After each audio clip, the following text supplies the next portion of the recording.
그러면 이런 거 하나하나가 어떻게 보면 다 머니. 그러면 리크리 티라바니 작가님에 관한 작품을 해설한 책인가? 라고 오해하시는 분들도 있어요. 그럴 수 네, 안녕하세요. 저는 저희 개가 짖고 있지만 저는 제주도를 베이스로 활동하는 시각예술가이자 동네 기획자 이유진입니다. 우선 저희가 지금 앉아있는 공간이 제가 살고 있는 집이자 운영하고 있는 아티스트 레지던시 공간 미술관 옆집이라는 곳이고요. 리크리 티라바니시라는 분은 태국 출신 시각 현대미술가고요. 제가 뉴욕에서 대학원을 다닐 때 스승님으로 처음 만났습니다. 그래서 벌써 저희가 안 지가 12년, 13년 이렇게 된 것 같아요. 이분이 뉴욕에서는 좀 유명한 분입니다, 여러분. 뉴욕에서뿐만이 아니에요. 사실 네, 세계적으로도 비엔날레 그럼요. 자주 네네네. 출몰하시고. 네네. 세계적으로 굉장히 유명한 분임에도 불구하고 한국에서는 사실 많이 알려져 있지 않는데 그 이유가 이제 이분이 추구하는 작품 활동이 관계예술이라는 관계 미학이라고도 알려져 있는데 그 장르에서 활동을 하시는데 그게 한국에서는 좀 생소한 예술 장르이고 가장 비슷한 걸 찾자면 공공미술 정도 영역인 것 같은데 조금 다른 것 같아요, 결이. 공공미술이라고 하면 우리는 보통 우리나라 건축법에 있듯이 네. 큰 건물 앞에 있는 뭐 공원이라든지 그런 커다란 대형 조각물의 형태 그렇죠. 이런 게 공공미술이고 그렇죠. 아니면은 뭐 약간 광주 엑스포가 있으면 음. 거기 들어서 있는 이제 커다란 뭐 그런 그렇죠. 스컵처. 그렇죠. 그런데 그것과 관계예술은 어떻게 다르고 공통점이 있나요? 현대미술계에서 공공미술이라고 하면 좀 커뮤니티 아트를 많이 생각하시는 것 같긴 해요, 예술가들은. 관객들이 참여할 수 있는 워크숍 형태의 그리고 또 아이들도 참여할 수 있는 교육이 조금 중심에 있는 그리고 사회적 어떤 의미나 가치를 조금 추구하는 예술들 네, 그런 분야고 뒤에 벽화가 하나 그려져 있는데 이분은 그 부산에서 활동하시는 구헌주라고 하는 스트리트 아티스트인데 이분도 이 공공미술 영역에서 활동하시는 분이라고 생각하시면 돼요. 그러니까 이 예술 결과물을 즐기고 누리는 사람이 대중인 것이 공공미술. 그렇죠. 공공의 장소에서 아. 어떤 누가 소유한다기보다도 이제 모두를 위한 아. 그런 개념인데 오케이. 그래서 이제 리크리 티라바니 작가님이 하시는 관계 예술과는 조금 거리가 있는 부분이 이제 서양에서는 이 관계 예술이라는 게 사실은 관계의 미학으로 그 프랑스 비평가 니콜라 브리오가 처음 그 용어를 썼고요. 다양한 형태에서 다양한 사람들이 썼지만 그분이 처음으로 몇몇의 작가들을 선정해서 이 작가들의 작품 활동들이 관계 미학이라는 그 장르 안에 넣을 수 있을 것 같다 해서 그런 책을 90년대에 내셨어요. 그래서 그 서양에서 그 개념화된 이 관계 예술이라는 거는 사실 개념 미술에서 발전한 게 있거든요. 그러니까 예술이라는 것이 어떤 페인팅이나 조형물 이런 오브제가 아니라 개념적인 것, 관념적인 것, 보이지 않는 거 만질 수 없는 것이다. 경험이다. 그게 바로 관계 예술이라는 관계 미학이라는 그 개념입니다. 꽤 얼마 안 됐네요. 90년대면 이제 거의 한 30년이 그렇죠. 된. 그렇긴 한데 또 그 레거시를 들여다봤을 때는 많은 분들이 약간 플럭시스와도 많이 연결시키기도 하고요. 다다이즘 플럭시스 그 다음에 이제 한편으로는 뭐 요코 오노 이런 작가들의 그거 있잖아요. 이제 스크립트 써서 이제 텍스트인데 이제 그 텍스트로 자기가 그걸 실현할 수 있는 그런 작업들. 그러니까 그거가 예전에는 개념 미술 안에 들어갔는데 이런 관계 미학이라는 용어가 사용되면서 많은 사람들이 또 관계 미학 안에서 그런 작가들 해석하기도 하죠. 그러면 일단 이런 개념적인 부분에 익숙하지 않은 분들이 보기에는 어떻게 보면 좀 퍼포먼스 아트의 일부로서 인식을 할 수도 있겠네요. 그렇죠. 보기엔. 제가 느끼기에 가장 큰 차이점은 이제 예를 들면 우리가 플럭세스 생각하면 굉장히 약간 일반 사람들이 할 수 없을 것 같은 행위들을 막 공공 앞에서 하고 이런 건데 이 관계의 미학은 조금 더 일상의 언어를 쓰는 것 같아요. 그런 면에서는.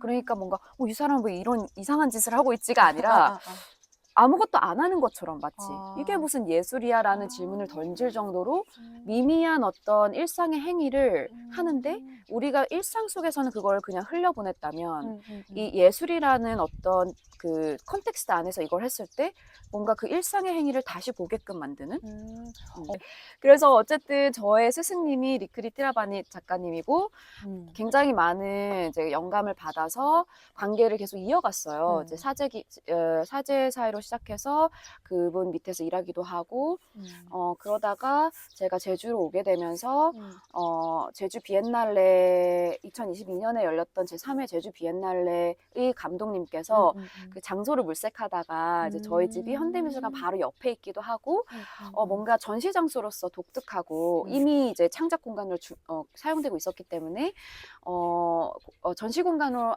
쓰는 건 어떠냐라고 제안을 주셨고 그때 이제 제가 원래 이 공간이 전시 공간이 아니라 창작 공간, 그러니까 작가들이 와서 그냥 창작 활동을 하는, 작품 활동을 하는 공간이었기 때문에 그러면 제가 했던 방식대로 제가 원하는 작가님을 섭외를 해서 그 여기서 머무시면서 그 장소 특정적인 작품을, 설치 작품을 여기에다가 이제 선보이는 것은 어떠냐.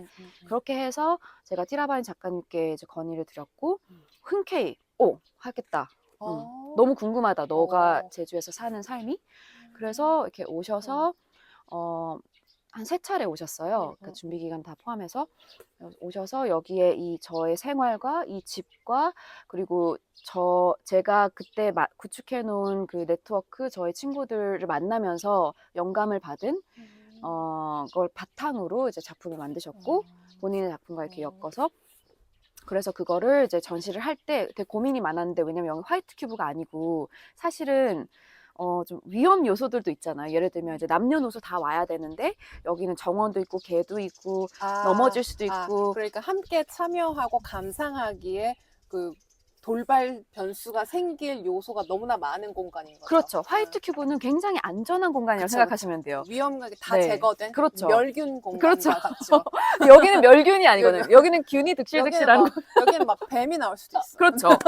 그래서 그 작가님과 상의하고 감독님과 상의해서 그러면 이제 투어의 형태로 도슨트처럼 제가 이제 이 전시를 기획했으니까 제가 이제 도슨트가 되어서 집주인이자 도슨트가 되어서 그 관객분들을 손님처럼 맞이해서 집도 구경시켜드리고 정원도 구경시켜드리고 그 다음에 그 곳곳에 이제 놓아놓은 작가님, 리크리 티라바니 작가님의 작품도 경험하면서 관람하면서 마지막에 이 귤창고 안에 들어가서 설치된 화목난로 주위에 둘러앉아서 그 티라바니 작가님을 유명하게 만든 커리를 먹으면서 그리고 제가 담근 막걸리를 마시면서 몸이 이제 뜨거워지면서 이제 자기의 이야기를 이렇게 풀어낼 수 있는 그런 공간과 그런 경험을 이제 만든 거죠. 그러면 우리가 텍스트상으로 리크리 티라바니시라는 작가와 관계예술을 공부할 때 그래, 예술은 오브젝트가 중요한 게 아니라 이 오브젝트를 중심으로 사람들이 만나고 관계를 맺는 것이다가 이제 중심이잖아요.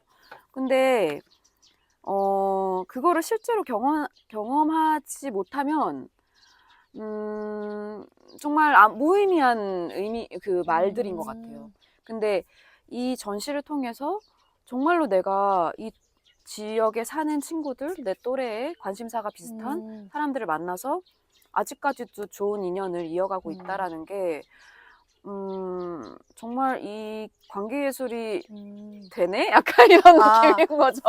왜냐면 제가 사실 이유진 작가가 이제 몇 년 전부터 리크리 티라바니와 이런 일들을 한다라고 했을 때 정말 깜짝 놀라서 계속 쭉 지켜봤던 이유도 저도 미대에 다닐 때 아직도 기억나요. 대학교 2학년 때 여러 작가 리서치를 하는데 진짜 우연히 여러 대가들 책 중에 리크리 티라바니를 내가 접하게 됐고 거기서 관계 예술이라는 걸 처음 알았거든요. 그런데 이게 너무 제 성향과 제가 추구하는 것과 닮았는데 이게 된다고? 라는 의문이 있었어요.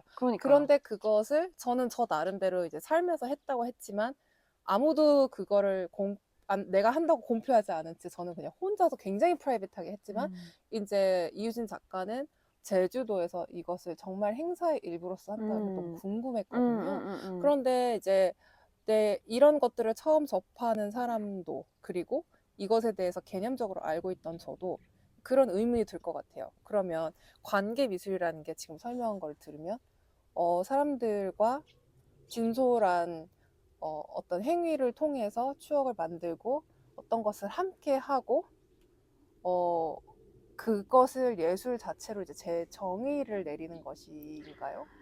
그러니까 한편으로는 예술이라는 거는 어떤 것에 의미와 가치를 부여하는 행위인 것 같아요.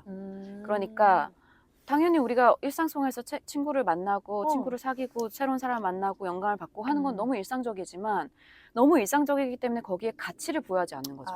그건 그냥 뭐 친구를 만든 거지. 근데 사실 그건 그냥 친구를 만든 게 아닌 거라는 것을 이 작업을 통해서 그러니까 그걸 한 번 더 곱씹 그거는 뭘까? 우리가 이렇게 음식을 먹으면서 서로에 대해서 더 알게 되고 그리고 중요한 것이 뭔지가 더 그 표면 위로 올라오는 순간이 있어요. 그러니까 예를 들면 이게 당시에 리크리 티라바니 작가님 직접 손수 만드신 그릇이에요. 이거를 이제 제주 전통 방식으로 이제 구워낸 건데 여기에다가 저희가 제가 담근 막걸리를 이제 따라서 관객에게 드린 거죠. 그러면 제가 이제 그릇을 설명하면서 이게 작품입니다라고 하면 사람들이 와, 이런 까만색은 어떻게 냈나요? 정말 이런 표면에 있는 이런 울퉁불퉁한 건 뭔가요? 하면서 이 오브제에 굉장히 집착하게 되는 거죠. 왜냐면 이게 작품이니까. 작품을 가지고 내가 이렇게 술을 마시고 있네 이러면서. 물건이니까. 그러면서 하는데 이제 술이 좀 들어가고 이제 우리가 대화가 조금 릴렉스 되면서 풀리면 이 오브제가 더 이상 중요하지 않고 자기 얘기를 하고 있어 어느 순간. 내가 왜 제주에 오게 됐고 난 제주에서 이러이러한 사람들을 만났고 이런 경험을 하고 있고 이러면서 마지막에 갈 때는 이게 작품이라는 걸 까먹는 거죠 사람들이. 그러면서 내가 가지고 가는 것은 이게 아니라 내 삶에서 뭐가 중요했고 뭐가 가치 있고 의미 있었는지를 다시 되새김질하면서 가는 거죠. 그러면 사람들이 정말 예술이라는 게 보통 말하는 페인팅이라던가 뭐 조각품이라던가 이 오브제라는 그런 관념에서 벗어나서 정말 나의 인생에 영향을 끼칠 수 있는 좋은 경험과 기억을 가지고 돌아가는 것 자체. 그렇죠. 그리고 내 인생에 이미 내가 경험했고 알고 있었던 것들인데 내가 가치 있다고 인식하지 못했던 그런 순간들, 그런 기억들, 그런 관계들 그런 것을 다시 이렇게 표면 위로 해주는 그런 효과를 그것이 바로 이 니콜라 브리오가 얘기했던 그 관계미학 책에서도 얘기했던 지점이긴 하거든요. 그리고 저희 책에도 사실은 그렇기 때문에 이제 그 관련된 5명의 저자를 초청해서 제 에세이 사이사이에 글을 써주시라고 이제 부탁을 했는데 일단 이 에세이에는 이분이 니크리 티라반 작가님과 20년 전에 큐레이터와 작가로 만난 이야기도 나와요. 그 관계에 대한 얘기네요. 진짜로. 그렇죠. 그리고 그때 했던 프로젝트들도 너무 흥미로워요. 그건 정말 조금 더 초기 작품이잖아요. 네, 초기네요. 그때도 어떤 작품을 한 게 아니라 예를 들면 음악 스튜디오를 만들어서 로컬 뮤지션들이 와서 연습하거나 리코딩할 수 있는 공간을 작품으로 만든 거죠. 티라바 작가님이. 그래서 결과물을 잡지인데 사진만 있고 마지막에 음원인가 아니면 목소리 대화가 담겨 있는데 일본어야. 그러니까 못 알아들어도 이제 사진을 보면서 그러니까 언어를 초월한 어떤 관계를 얘기하는 거죠. 너무 재밌더라고요. 그 얘기도 담겨 있고 그리고 하시는 말씀이 이분은 이제 스미토모 후미코 분은 도쿄 베이스 기획자인데 뮤지엄 기획자인 거죠. 그러니까 화이트 큐브 안에서. 근데 관계예술이라는 거를 뭐와 함께 엮냐면 제가 또 니크리 티라반 작가님과 여기서 했던 게 도슨트 같은 역할을 제가 맡았다고 했잖아요. 그래서 도슨트, 그러니까 전시 투어라는 게 기획자가 볼 수 없는 약간 뒷이야기를 들을 수 있는 그치. 그리고 반응들을 볼 수 있는 되게 귀한 그 경험이고 피카소 작품 앞에 서 있어요. 그럼 처음에는 막 피카소에 대해서 막 얘기하다가 갑자기 딴 얘기를 해. 맞아. 뭐 인생 얘기하고 뭐 얘기하고 내가 언제 뭐 파리를 갔었는데 뭐 이런 얘기 하면서 그러니까 이제 작품 앞에 서 있다고 해서 이 작품에 관해서만 얘기하지 않는다는 거죠, 사람들이. 그러니까 어떻게 보면 이 작품은 거의 매개처럼 이 이야기를 끌어내주는 어떤 존재. 맞아. 이분은 사실 관계예술이란 단어 자체도 안 좋아해요. 그러니까 그렇게 정의될 필요가 없다는 거죠. 그래서 이분의 철학을 담은 책을 만들 때 내가 이분의 작품들을 단지 그냥 이거는 이랬고 저랬다 이렇게 해석할 수 있다라고 쓰는 책을 만드는 거는 너무 잘못된 책인 거예요. 어떻게 보면. 그래서 이분이 하고자 하는 거 예술에 대해서 얘기하지 마. 그거는 중요한 게 아니야. 그건 매개체일 뿐이야.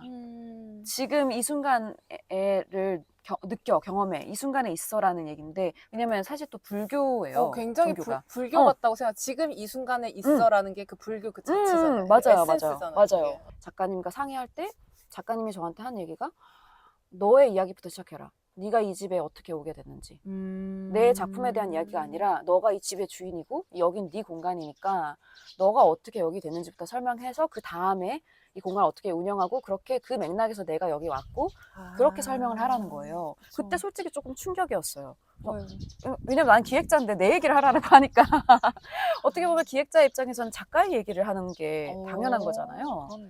그 지점에서 되게 이분 다르다 대단하다 이런 한 번 더 그런 생각을 한 게 나를 어떻게 보면 어떤 그냥 내 작품을 보여주는 기획자 이런 게 아니라 너와 나의 관계 안에서 나는 이 작품을 보고 있다라고 얘기한 거잖아요. 근데 그게 굉장히 이게 말이 되는 게 우리는 기획자랑 작가, 뭐 큐레이터 이런 말들로 역할을 분담하는 데 익숙해져 있고 그런 것들이 많은 분쟁을 일으키지만 그런데 생각해보면 관계 예술에서 이 관계로서 창조되는 것들을 기린다면 관계는 항상 같아야 되는 거잖아요. 그쵸. 이게 약간 수직 관계가 맞아. 있는 부모나 자식 간의 관계라도 서로 주고받는 그것은 맞아요. 사실 동일선상에 있는 어떤 지점이 있잖아요. 그러니까 맞아요.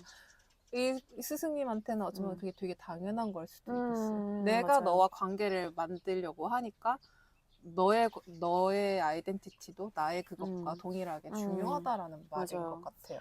그래서 그 순간에 정말 약간 스승님으로 느껴지는 게 아니라 친구라는 느낌. 이게 우정이구나, 친구구나, 신뢰구나라는 거를 확 그때 느꼈거든요. 그래서 그리고 나서 이제 이후에도 최근에 올해 초에 이제 저희 집 방문했는데 그냥 자기는 그냥 한국에 들어오는 김에 쉬고 가고 싶다. 정말 그냥 싫어. 그냥 친구. 그렇죠. 그래서 정말 가족 같은 기분? 그래서 물론 이때까지 그런 신뢰나 이런 것도 있었지만 그것이 이제 이런 프로젝트를 하면서 더 표면화되고 나도 인지하게 되고 몰랐던 것을 그냥 당연히 그 전에는 이제 나의 스승님, 내가 되게 좀 존경하는 분, 친하지만 뭐 조금 어려울 수도 있고, 근데 그래서 굉장히 좋은 추억이고 관계고 어떻게 보면 굉장히 사적인 영역의 그렇죠. 이야기고 기억인데 이것을 굳이 책으로 출판하게 된 계기가 있나요? 이게 들어보셔야 알겠지만 되게 구구리절절 할 말이 많잖아. 사람들이 되게 궁금해하긴 해요. 말하기 지쳤다. 그래서 내가 책으로 그래서 이 책을 한번 읽어보시면 저의 삶을 그러니까 가장 많이 드는 게 왜 제주로 왔냐, 어떤 계기로, 그렇지. 그리고 여기서 뭐 하고 있냐, 이 두 가지가 가장 그리고 이제 뭐 어려운 점 없냐, 외롭거나 뭐 사는데 이런 인생의 이야기가 이 책에 또 다 담겨 있습니다. 왜냐하면 저의 작업 활동과 제 삶이 굉장히 교차되어 있고 그런 면에서 이제 저는 사실 그리고 제주에 온 지도 이제 7년 차가 됐고 벌써 좀 그리고 올해 또 학교를 시작하면서 학교를 다시 돌아가면서 뭔가 한 챕터를 이렇게 닫는 느낌? 사람들이 이직을 하거나 아니면 뭔가를 할 때 텀이 7년에서 8년 그래요? 사이가 되게 많아요. 왜냐면 이건 저만의 이론인데 사람이 새로운 문화나 언어권에 들어가서 그 문화와 언어를 마스터하기까지 평균 7년이 걸린대요. 그렇구나. 와. 근데 생각해보면 그랬을 거예요. 맞는 것 같아요. 왜냐면 뭐 우리가 처음 미국에 신기하다. 갔을 때도 언어야 1년 반 만에 이제 어렸으니까 습득했지만 정말 내가 그 문화권에서 자유롭고 편하게 사고할 수 있을 때까지는 정말 7년 정도가 걸렸던 것 같거든요. 맞는 것 같아요. 진짜 네, 저는 딱 그랬던 것 같아요. 나도 그랬고 그리고 한국에 돌아와서도 저는 한국의 성인으로 돌아와서도 7년 정도가 지났을 때 나 이제 서울이 조금 편하다 이렇게 느꼈거든요. 그래서 지금 굉장히 이 제주에 갑자기 이방인으로서 온다고 했을 때 그거 자체가 인생에서 그리고 주변인들에게 미쳤을 영향이 엄청나게 컸을 것 같은데 어떻게 보면은 그 이유진 작가의 그 제주 삶의 7년을 총망라한 그런 결과물이 될 수도 그렇죠. 있겠네요. 그러니까 이분도 이제 치앙마이의 거점을 태국에서는 가지고 있고 치앙마이가 음. 중심은 아니잖아요. 방콕이잖아요. 음. 그리고 치앙마이에서도 외곽에 그 랜드 파운데이션이라는 것을 운영하고 있기 때문에 이 컨셉을 굉장히 이제 실천하고 있는 아이러니하게도 굉장히 현대미술계 중심에 있으면서도 계속 외곽을 바깥을 추구하는 그래서 이제 그런 의미에서 저희가 되게 제목을 고민을 많이 했는데 바깥으로 그게 맞다. 그래서 어떻게 보면 이제 이 형태를 저희가 좀 표지에 그리고 이거는 니크리 테라반 작가님의 폰트예요. 저희가 허락을 받고 썼고요. 아, 그렇구나. 네, 그래서 폰트가 같아요. 굉장히 비즈니스적 마인드가 많으시네. 우리 리크리 작가님 여유롭게 이렇게 네. 제주도 다니시는 이유가 있네. 폰트를 가지고 있으십니다. 엄청난 네. 사람이잖아. 이 책이 좀 저는 너무 좋은데 이거가 아마 방콕에서 했던 전시인데 한창 시위할 때 이제 예술가로서 우리가 이런 시위 현장에서 뭘 할 수 있는가 여기 태방이 계시죠? 그랬을 때 이제 이게 꽤 유명한 갤러리인데 그 갤러리에서 이제 작가님에게 전시를 할 공간을 준 거예요. 근데 그 당시 시위가 일어나고 있었고 그래서 나는 그러면 시위하는 학생들 다 젊은 사람들이었죠. 그 사람들이 이제 배고플 때 와서 밥을 먹을 수 있게 이 전시장에서 요리를 해주겠다. 그런데 동시에 그 젊은 다 예술가들도 다 참여했기 때문에 예술가들이 와서 그 시위와 관련된 이미지들을 벽에다가 자유롭게 그릴 수 있게 이 벽을 다 제공하겠다. 그러니까 이 도시에서 시위가 일어나는 가운데 네. 이분은 시위하는 사람들을 위해 밥을 짓고 있었단 말이에요. 밥을 짓고 그 예술가들에게 표현할 수 있는 어떤 플랫폼을 제공한 거죠. 그러면 이분은 이 시위가 있을 때 정부와 사이는 나쁘지 않았나요? 티라바이 작가님이 근데 이게 어떻게 보면 좋을 수 있고 나쁠 수 있지만 어쨌든 해외에서 이미 많이 알려진 상태였고 그래서 이런 것들이 좀 가능했고 여기도 보시면 이제 해외 관심도 되게 많아요. 외국인들도 많고. 그러니까 정말 창작 표현의 일부로서 인정을 받은 거네요. 이 모든 게. 네, 그래서 이제 이거를 어떻게 보면 그 좀 세이프 플레이스를 제공한 거죠. 이런 그러게요. 시위하는 분들에게. 그래서 이 작업을 그 헐시원 미술관이 소장을 했어요. 그래서 그걸 소장했을 때 헐시원에서 그거를 이제 재현하고 싶은 거죠.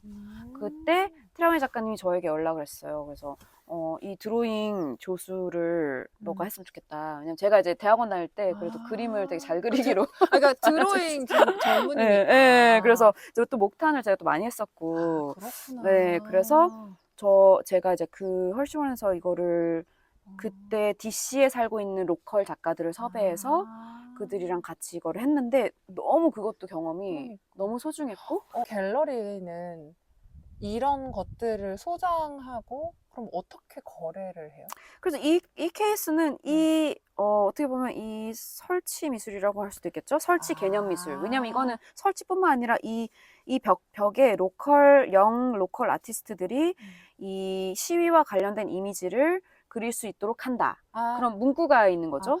그러니까 어쨌든 파이널 결과적인 작품이 나오니까. 그렇죠. 그것을 매개로 이런. 그렇죠. 그게 어떤 하나의 이 작품의 이름으로 이제 발표가 됐고 그거를 이제 이 미술관이 소장을 하게 된 거죠. 그러니까 어떤 일정한 금액을 내고 소장을 했겠죠. 오케이. 그래서 이거를 재현할 수 있는 권한을 갖게 되는 거죠. 작가님이 사실 이 세라믹을 시작한 게 제가 이제 학교를 막 졸업할 때였어요. 그러니까 2015년, 16년 이쯤이었는데 이제 본인이 어떻게 이런 개념 미술과 이런 걸 하다 보니까 손으로 만드는 거를 하는 게 이제 요리였던 거죠. 그러니까 본인에게 요리는 정말 작품 같은 거였던 거죠. 손으로 만드는, 예술가가 손으로 만드는.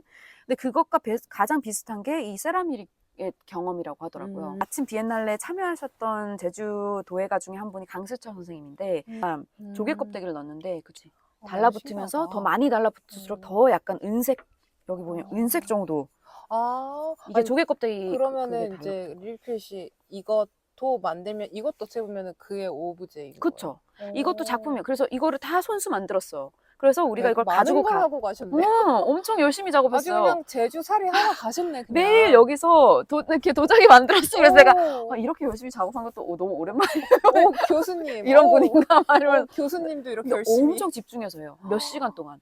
정말 너무 놀랐어. 전보다 교수님도 이렇게 열심히 사시는. 그 사람들이 다 너무 놀래. 리클 직접 만들었다고. 그러니까 나는 이거 그냥 누가 만든 거를 아니에요. 골랐을 거라고 생각했거든요. 그래서 이제 굽는 거를 이 강수 선생님이 구워주셨어요. 그래서 구워서 가져다 주셨어요. 네. 와, 이것도 팔 수도 있는 그쵸. 거잖아요. 할 수 있죠. 그래서 이거 제가 가보네. 다 전시가 끝나면 이제 네. 여러분 다 작품이 나가잖아요. This is 그래서 the recreate work. 이거를 거의 한 50개로 만들었어. 왜냐면 저희가 5명인데 4개 세트니까 벌써 한 25, 30점이 필요한 거죠. 근데 또 추가로 이제 좀 깨질 수도 있으니까 그렇게 만들었는데 전시 끝나고 이제 다 이게 2점의 신문지 작업이 걸려 있었고 화목난로와 이 그릇 뭐 50점과 깃발 하나 만드셨고 그리고 이제 티셔츠 제작하는 실크 스크린 그리고 퇴비통 이렇게 만든 거예요. 동양화 그 스크롤 형태로 했거든요. 그래서 그걸 시범상을 한 거니까 그거는 베를린으로 보내라 자기 그 아카이브에 넣겠다 해서 그거를 이제 말아가지고 이제 보냈고 이 그릇이랑 그 뭐 깃발이랑 이런 건 어떡하냐. 근데 좀 솔직히 깃발은 탐나더라고요. 왜냐면 우리 집에 약간 거의 상징처럼 너무 상징이잖아. 3개월 동안 걸려 있었거든요. 제가 깃발은 제가 조금 그랬더니 뭐 너무 웃긴 게 그랬더니 자기 그 베를린 조수가 있어요. 그분이 이제 아카이빙도 하고 다 그런 관리하는데 베를린 조수한테 물어보래요. 그래서 제가 베를린 조수한테 물어봤죠. 그 너한테 물어보라는데 깃발은 좀 우리 집에 소장해도 되지 않을까? 작가님한테 물어보래요. 뭐야. 작가님한테 물어봤더니 또 작가님한테 물어보라는데요? 아니 걔한테 물어보래요. 그래서 내가 오케이 이건 된다는 뜻이구나. 근데 이제 그릇들은 사실 되게 이게 어떻게 보면 되게 그 퀄리티가 높잖아요. 그래서 그릇은 다 어떻게 보내드릴까요? 뭐 베를린으로 이렇게 물어봤죠. 저도 양심이 있으니까 막 그릇도 내가 가지겠습니다. 막 이렇게 해서 그랬더니 아니 그릇을 거기다 두래요. 그냥 거기서 보관하고 거기서 쓰래요. 일단은이라고는 했는데 어쨌든 쓰래요. 그래서 내가 알겠습니다. 해서 쓰다가 이제 인터뷰 작년에 초에 인터뷰했다 그랬잖아요. 그때 이제 뭐 여쭤봤죠. 이런 그릇들도 이제 계속 쓰고 있고 이런 것에 대해서 어떻게 생각하냐. 뭐 나는 솔직히 작품이라고 하니까 막은 못 쓰겠더라고요. 근데 그 쓰는 게 훨씬 낫다. 안 쓰는 것보다 쓰는 게 훨씬 낫고 그 공간에 있는 게 맞다. 이제 현대미술계가 워낙 자본에 의해 움직이잖아요. 그러면 이런 거 하나하나가 어떻게 보면 다 머니. 한 500? 내가 갤러리에서 500? 한 800? 세트로 하면 그냥 좀 뭐 한 1,500? 배송비 무료. 만약에 바로 그게 그렇게 시장에 나간다면 약간 마음이 이상할 것 같은 거야. 이상할 것 같아. 그죠? 이상할 것 같아. 근데 너무 아무렇지 않게 당연히 거기 있어. 그냥 가지고 있어. 이렇게 하니까 또 한번 거기서 약간 이분은 실천하는 분이구나.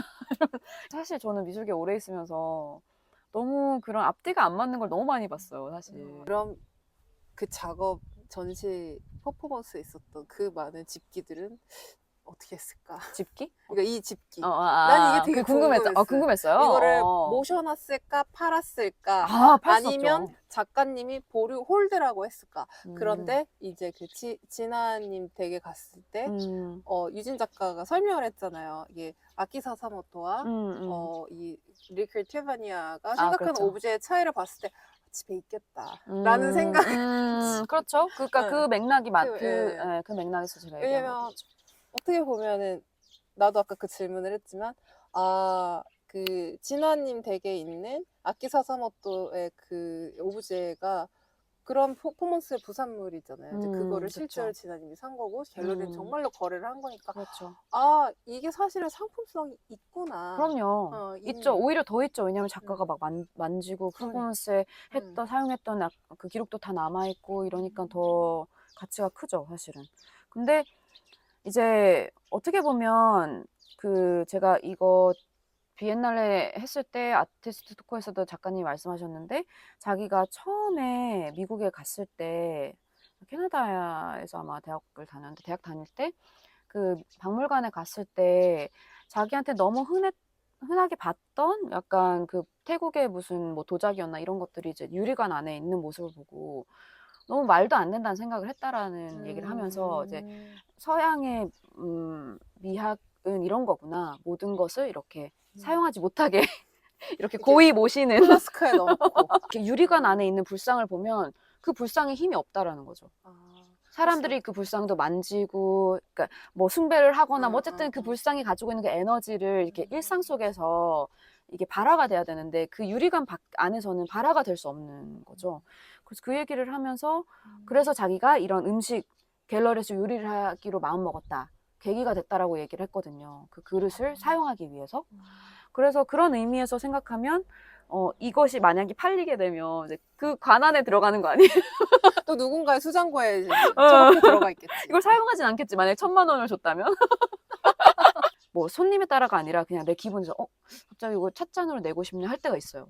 그럴 때 이제 딱 꺼내서 찻잔을 좀 그러면 그게 관계 예술을 확장시키는 게 되겠네요. 왜냐면 사실은 말이죠. 이 찻잔이 그럴 수 있죠. 이러면서 그럴 수 있죠. 그리고 썰을 사실 풀자는. 강승철 선생님이랑도 계속 인연을 이어가고 있거든요. 저희 집에서 하면서 또 강승철 선생님 얘기도 하고 그러면서 티라바니 얘기도 하고 이렇게 꼬리에 꼬리를 물 수 있는 네, 그런 이야기가 되죠. 뒤에 저희가 이제 레시피를 5개를 담았거든요. 이것도 이제 티라바니 작가님의 영감을 받아서 레시피를 담은 거예요. 그래서 이 레시피를 한번 보고 나도 한번 만들어 볼까? 해볼까? 이런 생각을 하면 이 책이 이제 완성되는 게 아닐까. 이 책을 읽고 그냥 더 이런 이야기가 있었구나 이게 아니라 이 레시피에서 백김치 맛있을 것 같은데 하면서 아니 막걸리 나도 집에서 막걸리 만들어 볼까? 쉬운데 쉬워 보이는데 이렇게 해서 해보고 그거를 또 사람들이랑 마시면서 또 이야기 나누고 그러면 너무 좋겠다. 그러니까 레시피를 담는 게 티라바니 작가님이 되게 흔하게 하시는 일이거든요. 그래서 거기서 영감을 받아서 이제 한 거기도 하고 그냥 내 삶으로 가지고 들어오는 거죠. 그리고 이 책은 잊어버리고 이제 나 이제 막걸리 만들 줄 알아. 이렇게 되면 성공이죠. 사실 성공이라기보다도 어쨌든 너무 이제 감동을 받겠죠. 오케이. 그러니까 되게 그 예술적인 삶의 방식을 그렇죠. 전파하는 것 같은데 어떻게 일상 보면 속에서 지금이야 그렇게 보이는 거지. 그냥 사람들이 옛적 나누고 살던 그 모습인 것 같기도 하고. 맞아요. 기다려야 될 것 같은데. 진호. 자, 한 세트 달래요. 엄마 그렇게 내가 줄 수 있는 게 아니야. 저거는 클로즈업 샷을 다시 해야 될 것 같아. 한 번 더. 카메라가 한 대밖에 없으면 이런 일이 일어나.